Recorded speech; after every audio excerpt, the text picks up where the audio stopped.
Most men over 40 have spent years getting better at dressing.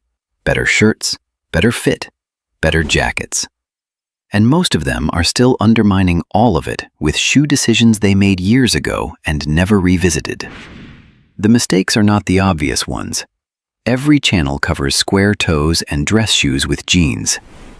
These are the 5 that men over 40 are still making in shoes they think are perfectly fine, and what to actually do about each one. Here are the 5. Mistake 5. And this one is quietly making good outfits look heavier than they are, in a way most men never notice because they are looking at themselves from above. Most men wearing thick-soled sneakers are not making a fashion statement. They bought them for comfort, for practicality, perhaps because a brand they trusted moved in that direction. The problem is not the intention. The problem is what a thick sole does to the visual balance of the whole outfit.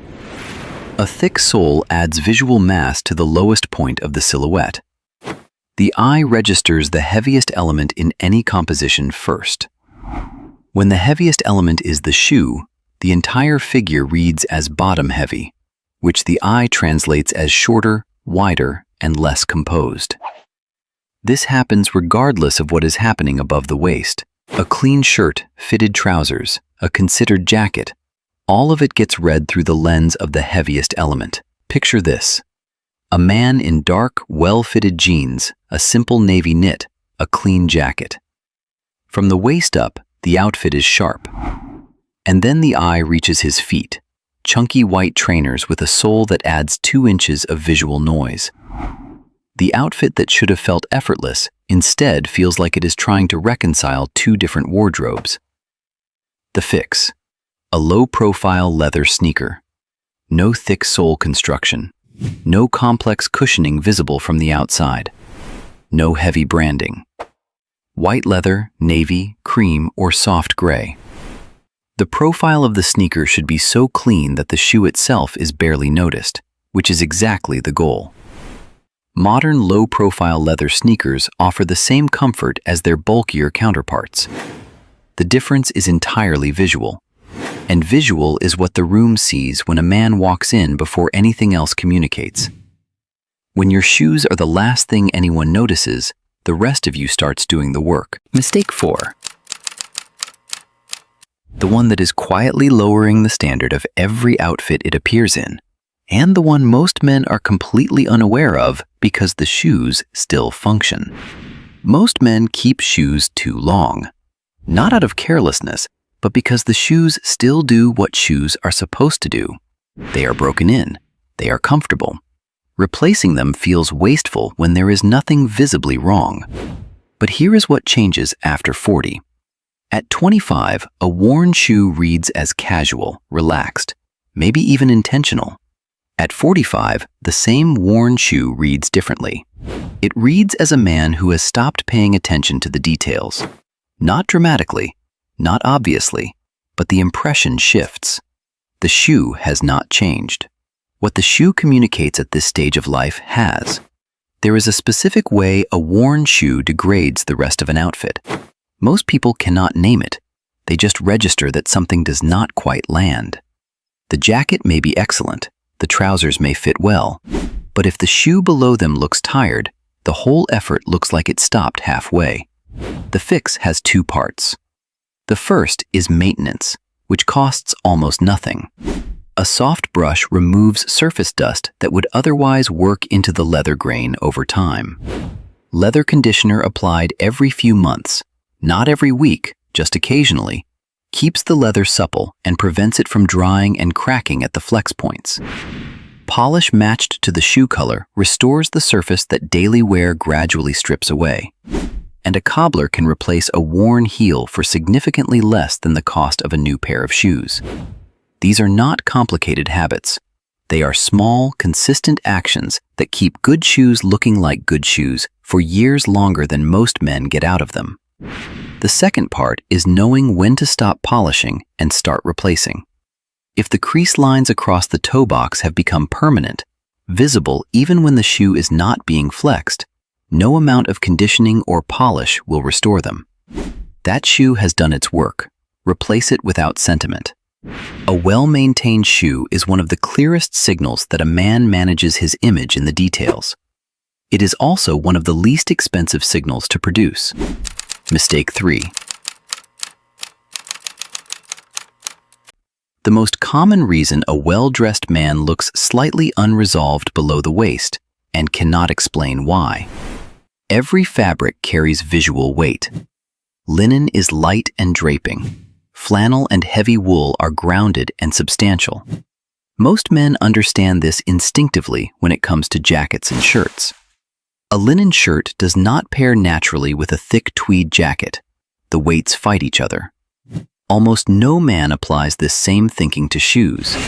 And yet shoes are at the very bottom of the silhouette, where proportion is most visible.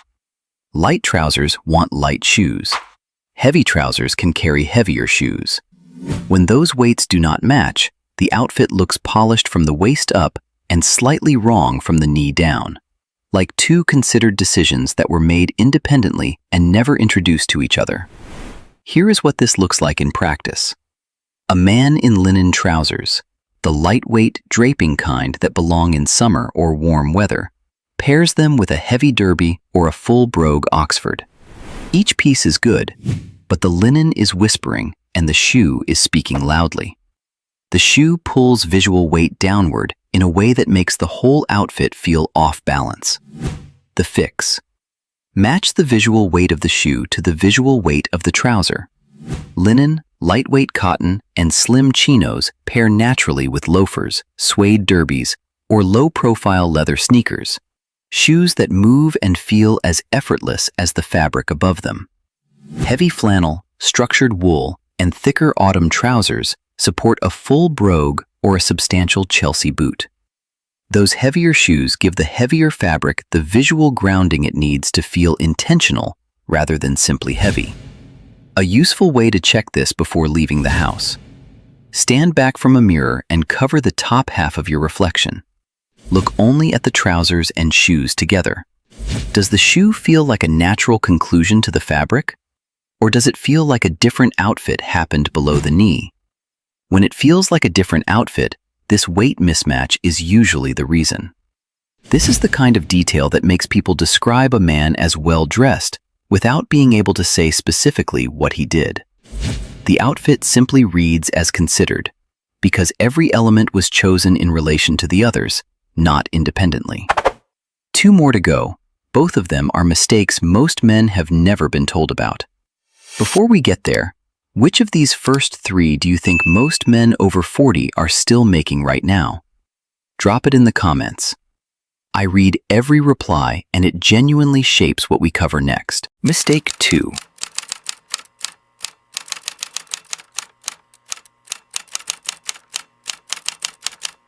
And this one is almost invisible to the man making it until someone points it out and he cannot unsee it. Most men over 40 settle into one reliable shoe color, usually black, and they wear it with everything. Navy trousers on Monday, gray trousers on Wednesday, tan chinos at the weekend, a brown belt, a warm-toned jacket, a camel overcoat. One shoe, every outfit. The problem is that shoe color has a temperature, either warm or cool, and that temperature does not work equally across all outfits. Black is a cool tone. It sits naturally beside gray, charcoal, and navy, all cool palette choices. These combinations feel cohesive because the temperatures agree. But take the same black shoe and put it beside tan chinos, a camel trouser, a warm brown jacket, or an olive knit. Now the shoe is fighting the warmth of everything above it. The outfit does not look wrong, exactly. It looks slightly disconnected, like it was assembled from 2 separate wardrobes that do not quite belong together. Most people register this without being able to name it. The fix is simple and requires no new strategy. 2 shoe colors instead of 1. Black or very dark charcoal for cool-toned outfits. Gray trousers, navy trousers, charcoal suits, anything with a cool or neutral palette. Brown or tan leather for warm-toned outfits. Camel, cream, stone, tan, olive, warm brown. These 2 categories cover the vast majority of outfits most men actually wear. This does not mean owning many shoes.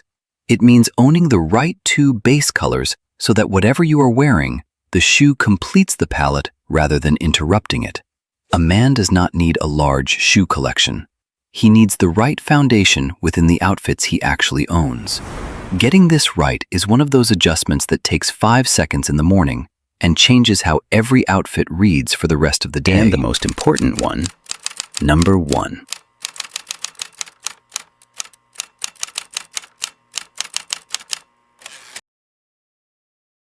This is the mistake that runs through the wardrobes of men at every income level, and the hardest to see from the inside because it is not about the shoe being wrong. It is about the life surrounding it having moved on. Most men own at least one pair of shoes that represents a version of themselves. A shoe purchased for a specific role, a promotion, a professional era, a time in life when certain settings were frequent and certain impressions mattered in a particular way. And those shoes stay in the rotation long after the life that required them has quietly changed. The job changed, the schedule changed, the kinds of rooms the man walks into most often changed. The shoes did not. A highly polished formal dress shoe at a business dinner signals authority and control. That same shoe at a casual lunch, at a weekend gathering, at the kind of social occasion that fills most of a man's life after 40, it signals something different. Not that the man is formal, it signals that he dressed for somewhere else, that he did not consider where he was actually going when he opened the closet that morning. The shoe is not wrong.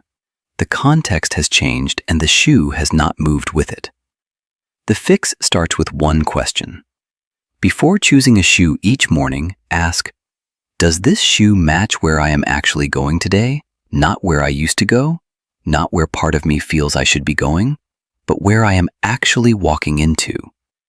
What tailors call register, the level of formality an outfit communicates, is something shoes carry more clearly than any other piece. A jacket can move between registers. A shirt can move between registers. A shoe is harder to make ambiguous. When the shoe is in the same register as everything else, the man looks considered. When the shoe is in a higher or lower register than the outfit around it, something reads as unresolved, even to people who could not explain what they are noticing. The men who dress well after 40 are not the men with the most shoes or the most expensive shoes. They are the men who know what each pair of shoes communicates and choose accordingly each morning without overthinking it. That knowledge takes some time to build, but once it is there, it changes how quickly a man gets dressed and how consistently he looks the way he intends. Status after 40 comes from alignment, the right thing in the right setting, more than it comes from wearing the most impressive thing you own. So those are the 5. Thick-soled sneakers making every outfit feel heavier than it should. Worn shoes that have passed the point where maintenance can help them. Shoe weight misread against trouser weight. One shoe color stretched across every outfit in the wardrobe. And the shoe that belongs to a version of life that has already moved forward. What these 5 have in common is that none of them require buying anything new. Rotation, maintenance, proportion, color temperature, occasion awareness. These are decisions, not purchases. And every one of them is available to a man the next time he gets dressed. The man who gets shoes right does not look like he tried harder than everyone else. He looks like he thought more clearly. If this gave you something useful, hit the like button. And if dressing better after 40 actually matters to you, subscribe. Thank you for watching. Stay sharp.